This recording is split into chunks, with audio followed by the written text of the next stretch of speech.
Jerry Seinfeld famously said that people are so scared of speaking in public that most people, if they're at a funeral, they'd rather be in the casket than giving the eulogy. So today I'm going to talk about the number 2 fear in America. Apparently number 1 these days is the internet going down. Hopefully that never happens, fingers crossed. We're going to talk about how you can reduce your nerves and make them work for you. My name is Sarita Vasa, and I'm a lead coach and trainer with GrahamComm. And we've been helping people become highly confident speakers and manage their fear of speaking for almost 20 years. Truth is, you can't get rid of your fear. It's part of being human, and it can support you if you're willing to work with it. Because fear of speaking in public is such a common issue and we have so much to say on the topic, we're going to tackle this in 3 videos. First, let's talk about the science behind our nerves and anxiety. Communication researchers have found that it's nearly impossible to rid ourselves completely of the fear of public speaking. Our bodies are wired for this. When we perceive a threat, and seriously, what's more threatening than an audience, it releases cortisol. It prepares us to fight or get the hell out of there, which is great when you're being chased by a predator, but tends to wreak havoc on us unless we can process some of that cortisol.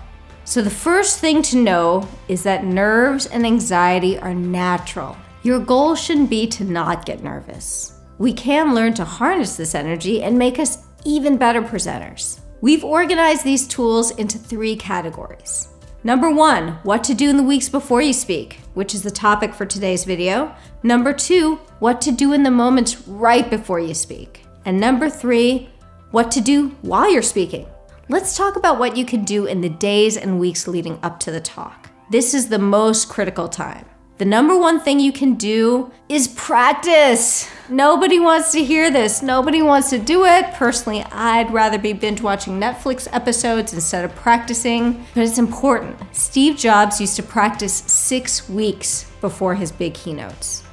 When we coach speakers for global product launches, we have them practice their parts 50 to 70 times. So how many times should you practice, you might ask? We recommend people practice 5 to 10 times. That's the sweet spot. Enough practice to get you confident, but realistic with today's busy pace. Practice, by the way, does not mean working on your PowerPoint with your headphones on. It means delivering your talk out loud multiple times.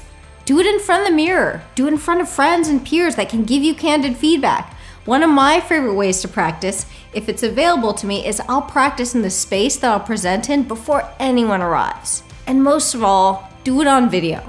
Then sit down and watch it. I know many of you would rather have your teeth extracted than watch yourself on video. I get you, I'm right there too.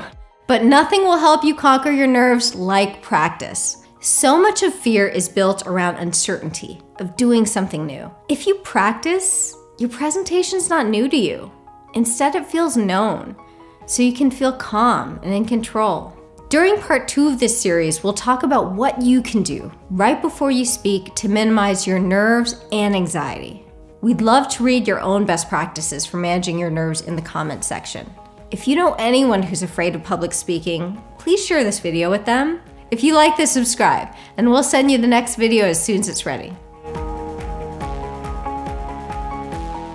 Managing your nerves, part 1, Sarita. During part 2 of this series, we'll talk about what you can do right before you speak to minimize.